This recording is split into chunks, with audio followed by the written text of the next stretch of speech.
Hey guys! Welcome and welcome back to my YouTube channel. It's me again, my name is Hilda, ang iyong Inday ng Kusina.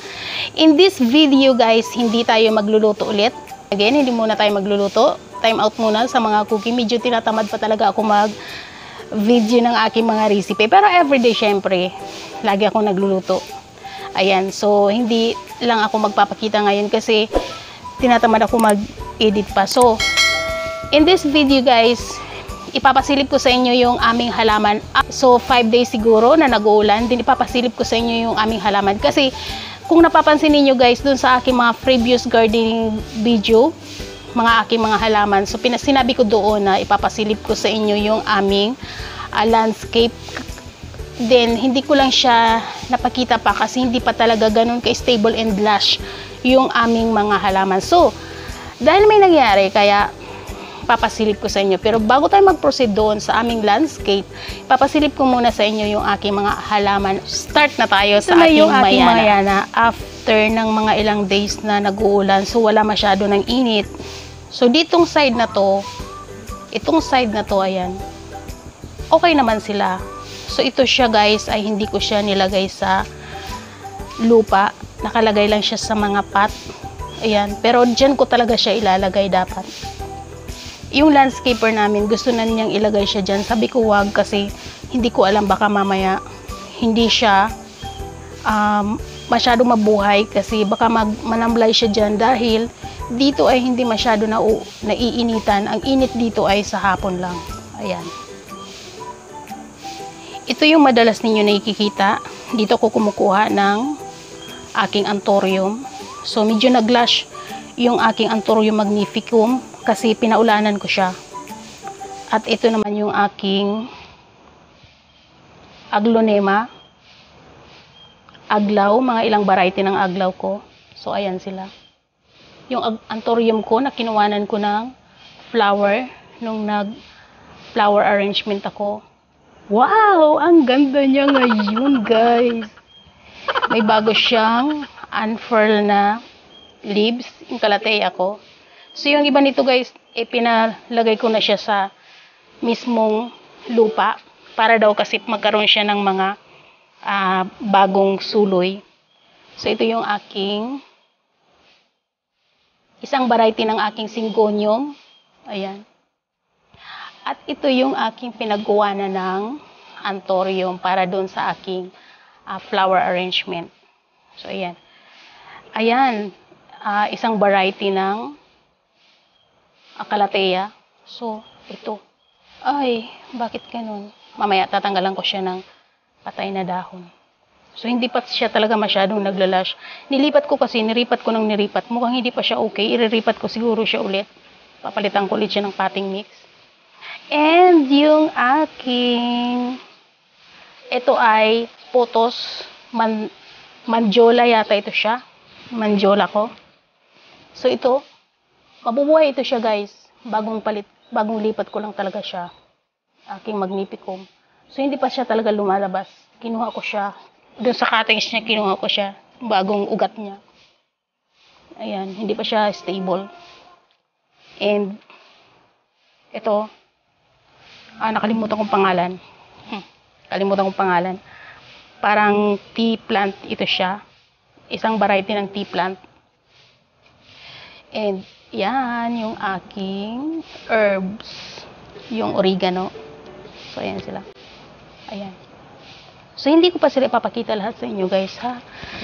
Yung aking red lips. So isang variety ng aglaw. So may isang other name ito siya, napanood ko kay Ken Candelara. Nakalimutan ko.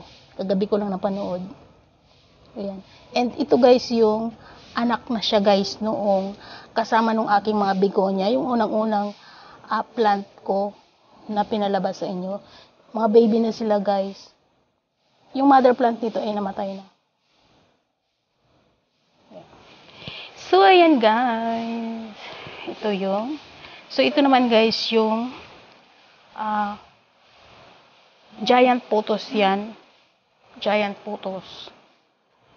Ang dalawa na yan. So, pinapatubo ko pa siya. So, para na siya yung manjola. Kasi hindi siya masyadong naarawan. Ayan, ito guys yung aking halaman noon. Yung aking kalamansi na pinakita sa inyo. Medyo nanamlay siya, hindi ko alam kung bakit.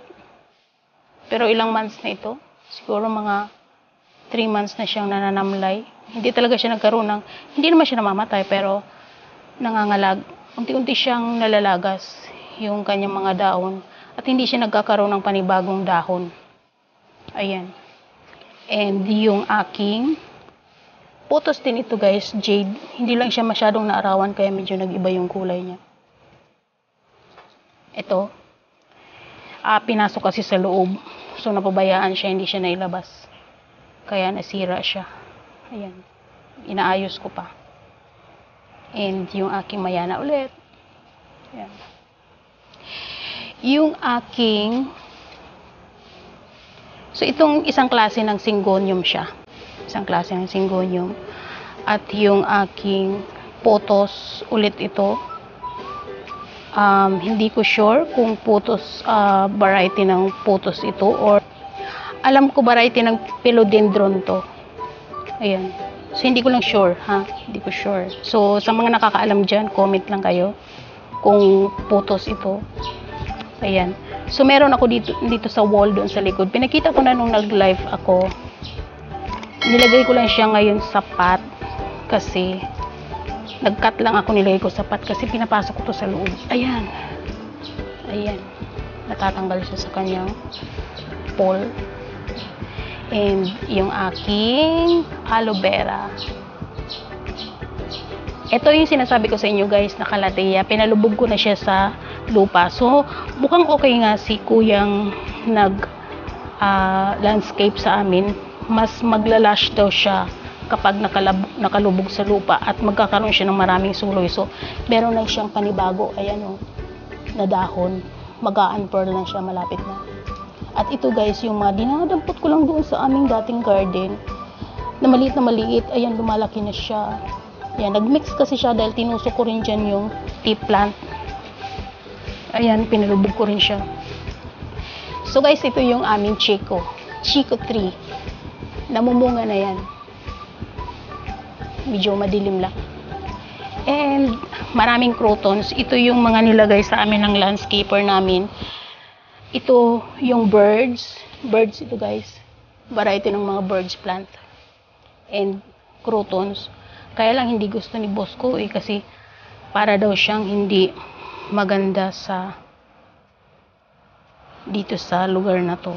So gusto kasi niya yung mga, at least mga lash talaga. So ito siya kasi hindi siya makikita. Lash na rin ito siya kung tutuusin. At saka naka-stable na yan. Kaya lang hindi niya type. So hindi ko alam kung paano sila magkasundo. And yung kanyang mga sides, nilagyan niya ng, kaya lang hindi talaga siya dapat dyan kasi tingnan nyo, hindi siya masyadong nagkikita. Mga kutsarita to guys So, hindi siya pansinin.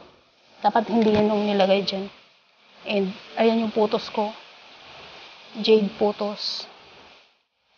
Ayan. At yung aking kalamansi. Ayan. So, mag-grow kayo. Ang dami-dami na niyang bunga. Ito. Ang dami-dami niyang mga bunga. Mga baby pa. So, sana wag kayong mga laglagan. Ayan. Mga baby pa sila. Ayan. At ito yung nilagay nila parang pang sa side lang siya. Kaya lang, hindi talaga siya maganda.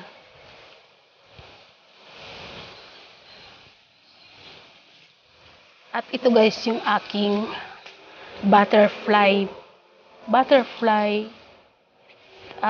tea or tinatawag na Ternate tea.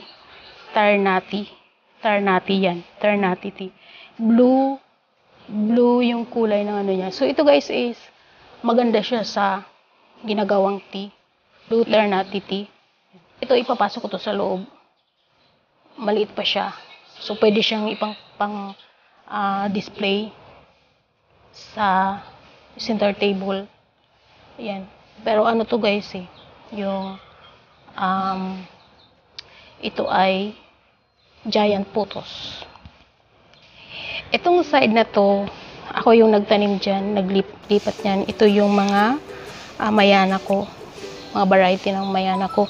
So, hindi siya ganun kalash talaga guys. Kasi, bagong lagay ko lang at hindi siya masyado talaga naaarawan. So, may naligaw, hindi ko na siya kinuha. Ano yan eh? Luya. Ginger. And guys, ang ganda pala ng bulaklak niya. Namulaklak na siya. So, bagong lagay ko lang yan dyan. May bulaklak pala siya. Ayan. So, ito na yung sinasabi ko sa inyo guys na ni-landscape. So, kung napapansin niyo dun sa mga previous videos ko, dun sa aking begonia, sinasabi ko na yung aming drainage ay gagawin sa magkakaroon ng construction. So, binutasan to nila ng mga siguro mga 4 feet kalalim. At ang nangyayari, ito, lumubog siya. Kasi, kasalanan daw, sabi ng aming kontraktor sa construction, dapat, ang may kasalanan nito ay si landscaper. Dapat pinump up muna niya yung lupa bago siya naglagay ng mga pebbles. So, yan ang nangyari. So, diretso tayo guys. Lumubog yung mga lupa. Ito guys, oh. Yan, lumubog. Malambot siya. So, kailangan talaga isiksik. Ayan. Parang dinaanan siya ng, para siyang pag tinatapakan may kumunoy, lulubog ka. Parang dinaanan siya ng landslide. Ito yung mas malala. Dinaanan siya ng landslide. Ayan. So, ito guys, hindi pa na ipapasok. Mga ano to, yung rice hull. Kasi, mabigat na ulanan. Ipanlagay namin dyan sa ano, halaman. Yung naiwan ng ano. So, ito yung aking tea plant. Ayan. So, ito yung nilandscape nila guys. Maganda naman sana. Sa akin maganda. Pero kay sir, hindi siya proof. Ayaw ni sir. Ayaw ng boss ko. So, medyo naglash na yung mga halaman. Kaya lang, hindi pa talaga ganun ka okay. Ayan. So, mukhang kinakain pa ng mga insekto. May mga bawas yung dahon. Ayan. So, mukhang okay naman siya. Picturean ko nga. Picturean ko para pang thumbnail. Ayan. So, ayan guys. Yan lang ipapakita ko sa inyo. Ayan. So, yung kabilang side, papakita ko na lang pagka okay na yung lahat. Kasi aayusin ulit to. Syempre kasi nasira nga. Uy, karoon ng bagong dahon. Ilulubog ito sa lupa guys. Kasi, ano to eh, fern tree yan eh. Ilagay ko yun sa paso. Ayun, paso. Wait. Nakapaso lang yun guys. So, ayan. May mix pa siya. At guys, ito yung aking begonia.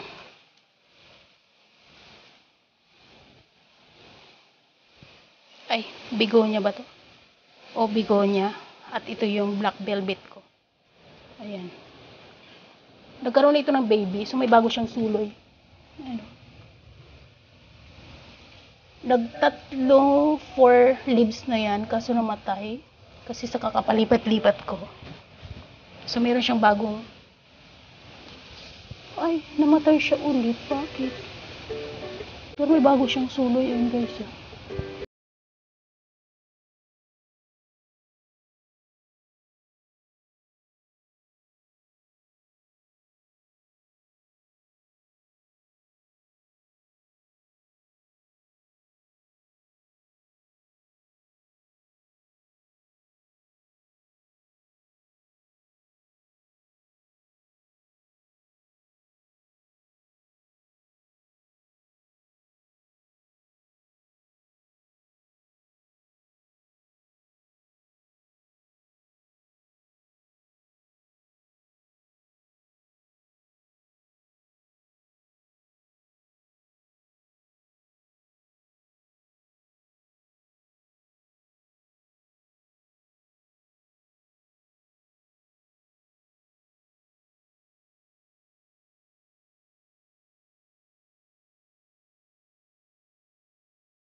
Facebook page, Hilda Kitchen Vlog.